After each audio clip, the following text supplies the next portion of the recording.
Welcome back to Krown's Crypto Cave over here in good old Mordor. It's kind of hot, but hey, happy Tuesday. Happy fucking Tuesday. We've had some significant price action happening in the last 24 hours in good old Bitcoin land after a month of boredom by death and decay. So we got plenty to talk about today. Again, a more lower term and medium term time frame idea analysis on this video. Kind of short and sweet. Keep it short and sweet, then send you on your way because we want to be respectful of time, of course. But hey, if you want more long-term analysis, definitely go check out the playlist titled long-term analysis. Anyways, without further ado, let's jump into the charts right over here. We got good old GDAX Coinbase, or Coinbase Pro, whatever the fuck they call it nowadays.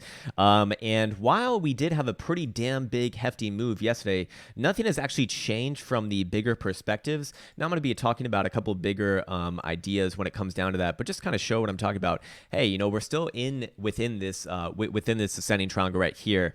While you do actually have some pretty hefty volume on close, not represented on GDAX well, but if we do go over here to perhaps Bitstamp, you will see yesterday's big fat green dildo, very, very massive indeed, very, very powerful green dildo indeed. And same thing on Finex, although Finex I want to trust a little bit less. In BitMexico agreeing with that as well. So when it comes down to it, just want to kind of point that out as you don't really see it on GDAX over here. But we are once again above this yellow 21 exponential over here, which to me would be like the first big signal that, hey, if we can start closing some daily dildos above there, then things start to look a little bit more rosy for continuation on this rally that we had yesterday. For all intents and purposes, I am from a technical analysis perspective, I have to look at this and say, hey, you're in a bearish pattern. You haven't broken any big levels just yet. So technically speaking, I have to be bearish until proven otherwise. Now, that is actually the right way to be doing it. However, I would be lying if I said that after seeing this kind of pump up yesterday, it really does make me consider perhaps the other side. When it comes down to it, though, what I need to see from a technical analysis perspective to kind of get that down is I need to see, first and foremost, I need to see us taking out 65.50, start closing a daily dildo above there on good volume. That would be a good start.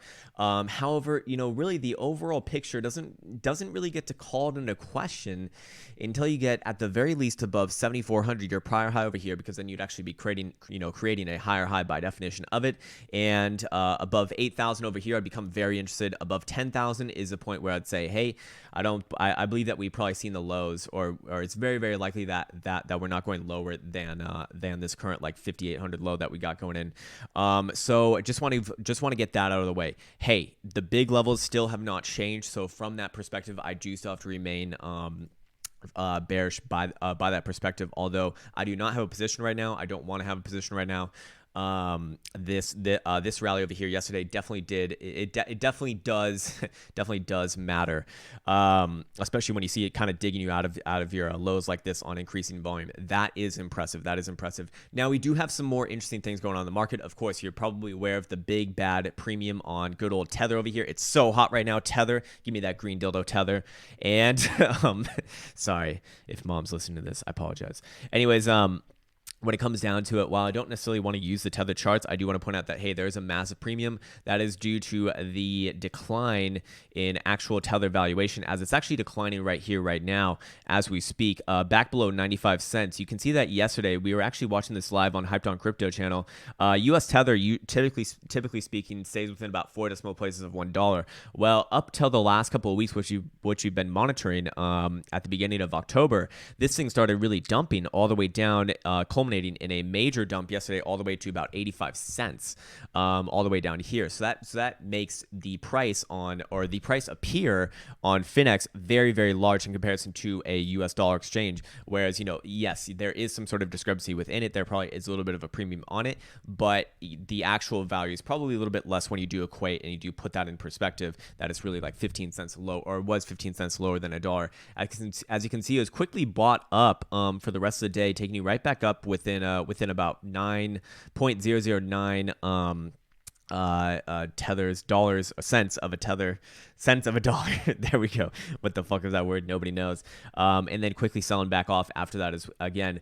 So this is going to kind of be the next big thing to be aware of, right? Because as Tether does kind of crawl its way back down and put pressure on itself once again, what is likely to happen? Well, what we saw yesterday was a major pump up in prices on Finex. And if prices on Finex start pumping, well, it seems to be that the scenario that happened that we got yesterday was all the other prices for for US dollar exchanges started pumping as well. So this is a very unique situation, and that is the actual price history that we have for that. When Tether falls, US dollar exchanges also pump as well. Of course, US Tether pumps as well, in accordance with that, is, together. Jesus Christ, that's just a very roundabout way of saying that, hey, when one pumps, they all fucking pump. All right. When Tether dumps. When Tether dumps, everything pumps, apparently. So when it comes down to it, this is very, very, very, very, very important, because we do have to keep one eye on good old Tether over here on Kraken, or whatever the fuck you call it. Tether versus dollar, by the way. Definitely go add that to your charts. I want to go check on GBTC close yesterday. GBTC close having a good gap up open and closing well above this resistance right here. So to me, that is significant as well. That was kind of what I'm looking for if this were to be a low down here. Good volume kind of taking you out of this area over here. Not super impressive, but it's good enough. If we can see continuations on this later today when the stock market opens, that would be a step in the right direction. So there are certainly things coming into the charts right now that do suggest that actually there very well is a local low end, but is it a reversal low? Well, sometimes markets do actually reverse on a low like this. Not often, but it does happen. Where you have basically just a gap up, taking you back above. Do we come back down and test this gap? That's a good question, because that would obviously imply that we're going to go back and test about 63 to 6200-ish area. But again, GBTC would be kind of signaling that. I do want to check on over here on the good old coin market cap. While I don't put too much weight on something like this, I do think it's interesting to point out that, hey, this thing did not necessarily break the overall downtrend resistance either. So we do have good confluence with that the big picture has not necessarily changed just yet, although it does feel like it is changing. To again kind of have a roundabout way of explaining it. But again, I need to see this level broken right over here. Again, volume on this area over here is significant. That does stand out to me. But again, I need to see that level broken in confluence with that. So yes, we have not seen a change in behavior just yet. However, we do see things that are hinting. We do see things that are hinting. So there is a sign of life right here. However, when I do go to the higher time frames over here, I know that I said I wouldn't talk too much about this, but it's very hard to look at the weekly over here and be bullish. This yellow 21 exponential crossing the downside of the green 55 exponential right here, which we've been looking at and waiting for such a long time. To me, this is a full-on test of it, where you kind of wick up, test the 21 exponential, the yellow line right there, and then down so far. To give up 50% of your gains on a rally, like quickly right after, is not a good sign. That is not a good sign at all.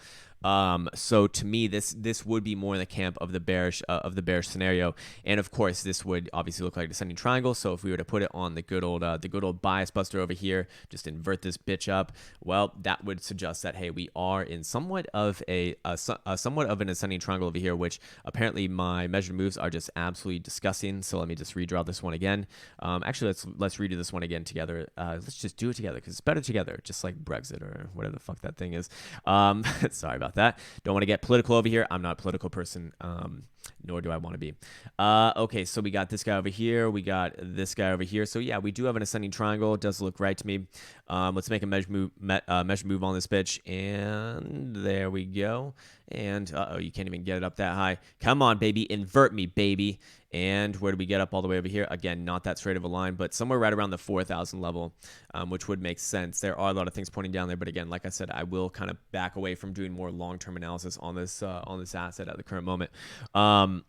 Let's go down to the lower time frames, talk about some more trade ideas in lower time frames. We are seeing bearish divergence on the 2-hour dildo chart over here. I believe we see it all the way up to about the 3-hour. Yep. Sorry, no, we do not see it on the 3-hour. I apologize about that. No bearish divergence on the 3-hour dildo chart. But everything below does show some. So here we go. We got the hourly right here. Good. And we do have stochastics actually hinting at a loss of momentum over here. But what about our higher time frame stochastics? What about the 4-hour? 4-hour is actually crossing up right now. 6-hour is undecided. It looks like it does actually want to cross back up after a quick, switch around on the neutral zone, which is quite common. 12-hour pointing up. 8-hour. pointing up as well. What about the daily? Daily's crossing up as well. So these things would be suggesting that we do have some momentum to the upside right now, as you'd imagine, after a big fat green dildo like we had last night. But when it comes down to it, my point is with this is that until you actually break this level right here, 60, well, I guess, yeah, it's about 6,600 on GDAX. Then it's really difficult to get excited about this thing at the current moment in time. You still have a 2-day dildo death cross right here. Again, we only have one other example of that happening in the almost 10-year history of Bitcoin, so I definitely do not want to take that lightly. Again, the weekly cross is not good. Again, the weekly just in general is going to be a hard thing to even the only way that I see the weekly really turning around is if you get above about 68.30. If you can rally this weekly back up above this area right here, essentially back above the yellow 21 exponential, then yes, that would look good to me. And of course, there are a lot of days left in the week, so a lot of things can happen, certainly. But looking at just this alone, I do not like it. Looks like it wants to kind of push off on it, to be quite honest. So, again, I kind of go back and forwards with this on my opinion. My opinion is that we probably do see a stab higher, but long term, nothing's changed. So long term, not long term, because long term would imply like years out. Years out, I'm pretty damn bullish on Bitcoin. But like medium term, talking about like the next few months, I still have to be bearish as long as we're below this level right here, especially as long as you're below 7,400 and 80 and 81 or 8,200, whatever it might be around there. So again, a lot of things to be aware of, but hey, in the lower time frames, what do I be looking at? Well, if you came back down here, I really do not want to see this level fail right around 63.85. If 63.85 fails, then that would call into question this rally over here. You'd likely find yourself back around this 6,300 level right around here, about 62.50 actually in this range right over here. The good old kill zone, so to say. So again, it's going to be a waiting game, unfortunately, but we are going to have it. It looks like we are going to have a formal test of this upper resistance right here. That will be the first kind of exciting move of the day, perhaps. But again, as Bitcoin's actually moving right now. But again, we do have, again, our lower time frame oscillators do want some more up. Higher time frames say that there is room to go up, but is it enough? Is it enough energy to break this guy over here? Again, going to the daily and swapping my 200 simple moving average. Hey, wrong thing. Swapping my 200 moving average for the 10 simple moving average right over here. We still do have this pretty negative crossover here between the 10 simple moving average and the yellow 21 exponential moving average. And as you can see, they're actually gaining momentum away from each other. So again, this is why I'm very hesitant to be bullish over here. This is why I don't really have a long position. I mean, I guess I'm a little bit spot long. I have some exposure, but I'm not like jumping into a fucking major position or anything like that. This action here yesterday was impressive, but again, taking into context the overall malaise of the market and kind of the underlying fundamentals when it comes to Tether and all that sort of business, which we'll actually dive a little bit deeper into in just a second, makes me kind of want to back off and just reassess and let things play out for a second over here. Again, above 80, 68.50, I don't really see much stopping you from about 6,700. 7,400-ish area, above 7,400-ish area. I mean, that's where things actually get a lot more interesting, maybe until the 8,000s. But 8,000s, is going to be a big area. There is, I mean, this was your last major rejection. Yes, I know people will say this area over here, but this area over here was a pretty damn hefty rally. This area over here was not that aggressive of a rally in comparison to this guy over here. So to me, getting above 8,400 would be a lot more impressive. And of course, again, 10,000, my kind of moniker for, hey, you get above there, you're out of the bear market. Or it's not necessarily that you'd probably be out of the bear market before that, but I'd be saying, hey, 6,000 is your low and you ain't going lower, or at least I don't have any reason to believe that if that were to happen. Again, a lot of ifs over here. Just like I've been saying, hey, as long as you're above 6,150, I don't really want to entertain like super downside ideas, although they certainly are there, and we do have a lot of things still pointing there.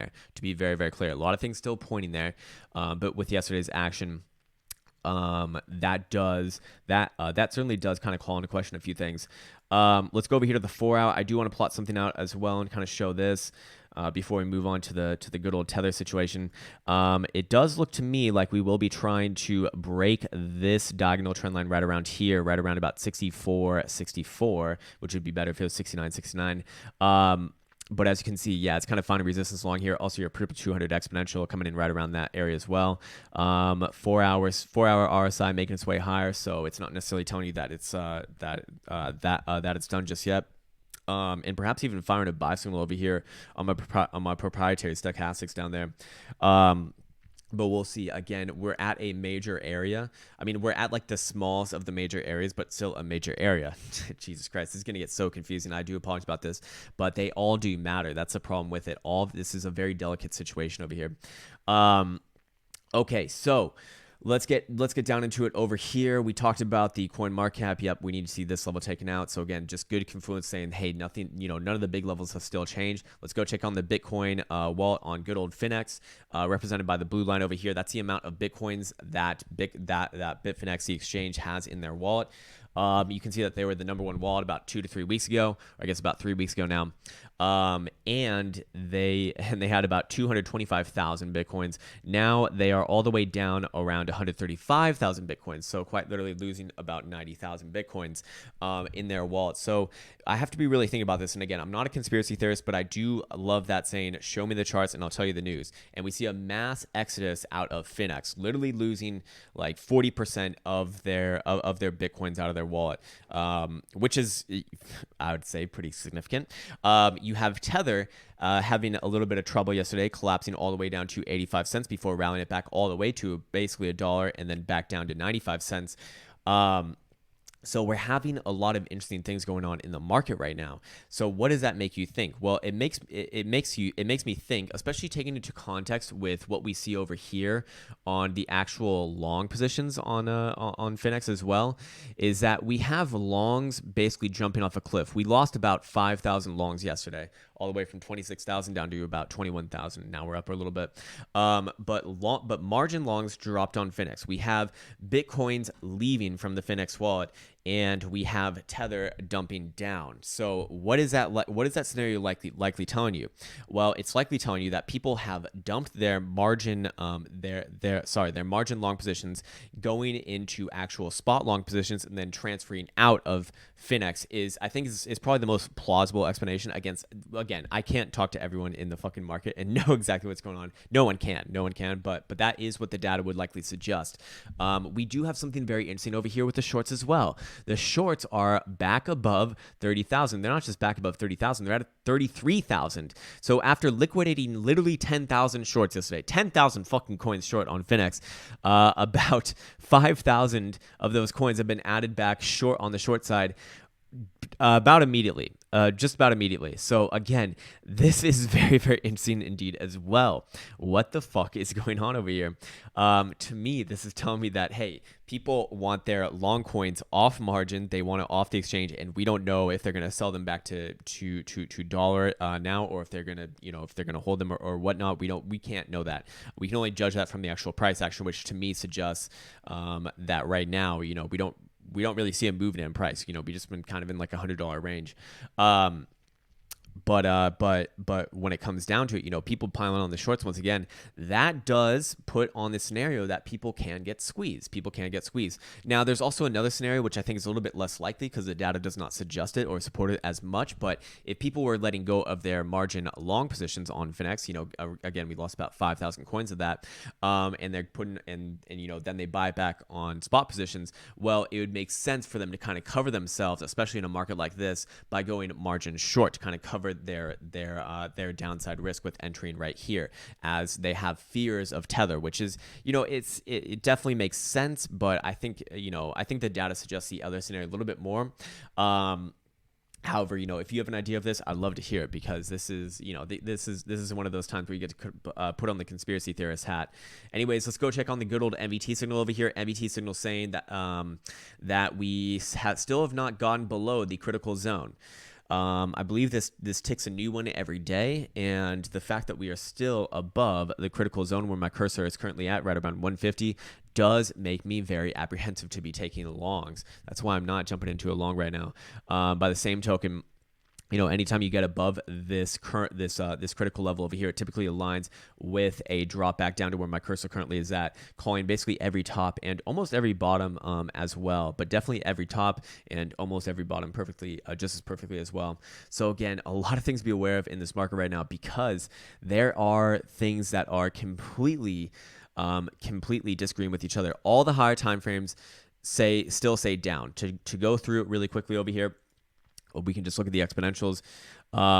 Your daily still below every single one that matters. You have all the bad crosses in the world. We got the 2-day over here, same thing, even worse perhaps. You have a 2-day dildo death cross. It's just a degree more powerful.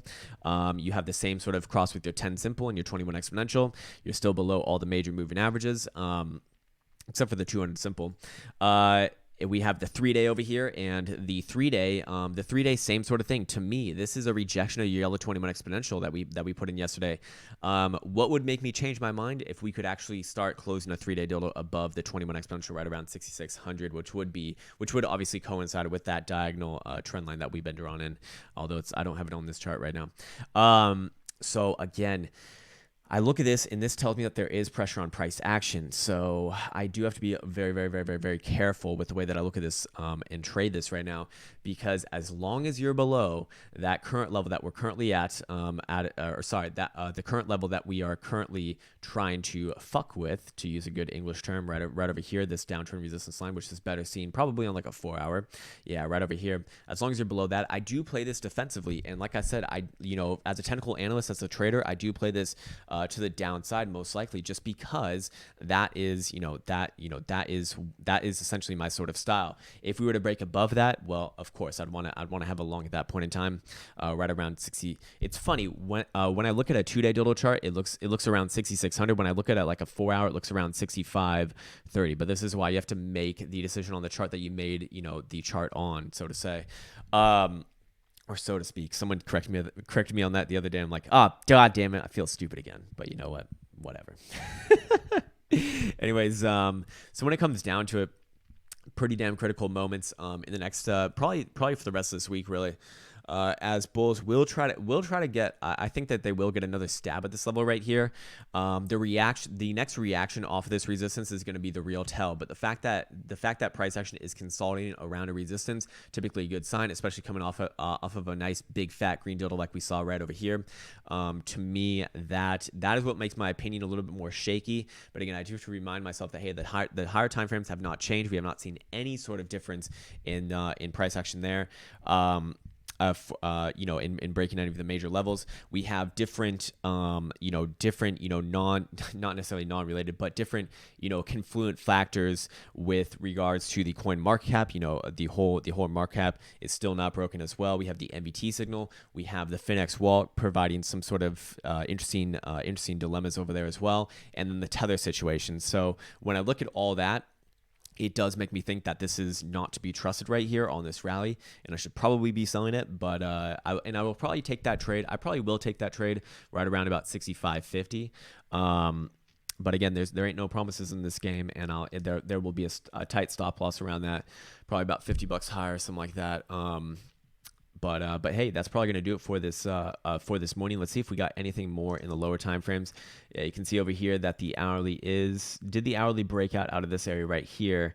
It did, but it doesn't matter that it happened on the hourly, because the hourly was not the chart that I made this on. You can see that we actually blasted through it over here yesterday, but again, did not make the chart on the hourly, so it does not, it's not applicable right there. Doesn't mean that it can't happen, but I wouldn't be blindly going off of this just yet. RSI has plenty of room to go. Stochastics are, like I said, they are losing momentum over here. Let's go down to like a really low time frame. What are the 30 minutes saying? 30 minutes Stoch crossing up. That'll be a more positive thing, especially on a breakout move like this could be gaining momentum, says your RSI. Good. Just got the golden cross yesterday on your 30 minutes, so that's very powerful as well. You're probably going to the moon off that. Your hourly will get a golden cross pretty damn soon. If you can maintain price action above 65.50, it will happen a little bit later today, it looks like. So again, a lot of things to be aware of, but to wrap it up in just a few sentences, the main levels have not changed. We are still in a descending triangle within a bigger descending triangle. And we got all the bad, moving average crosses that bears could want in the world. You have a 2-day dildo death cross. You have a weekly, very nasty exponential cross. And we have the MBT signal still very, very high. We have the coin market cap still not breaking out. We have the Finex wallet providing some sort of interesting information on a mass exodus of about 40% of Bitcoins. And we have Tether, the whole Tether, question mark. But here's the thing. If Tether, if Tether collapses again, does that mean that price rallies? Well, we do. That's what we saw last time. And that's really the only time that we have to, that we really have to go over. So again, I'm not saying that this thing will break down 100% for sure. I'm just saying that if I was going off of that, that's exactly what I'd be thinking. And that is what I'm thinking right here. But we do have a chance to really change my mind and change up a lot of the things. If you can really get back, if you can really start rallying above this area right here at above 65.50 and start maintaining above there, that would be the first big thing to do. Then above this guy right here would be your next big resistance. If you can get above this guy right here at about 60, let's call it 67.50, so it is a little bit higher. That would be that would be very encouraging as well. And then of course, making a higher high over 7,400 would be like my big starter pack. You can do that, and Jesus Christ, what the fuck's going on over here? Phone's going crazy. If you can do that, then I'd really start to entertain ideas of a full-on reversal. But for now, that's kind of the ranges that I'm looking at. That's the ranges that I'll be trading. And I hope this video finds you well. I probably won't be on later. I actually have a doctor's appointment later today, so I'll probably be still at that, or I don't know. I don't know what I'm gonna be doing, to be honest. Hopefully it's short. So fair enough. All right, guys, take care, and I'll see you guys soon.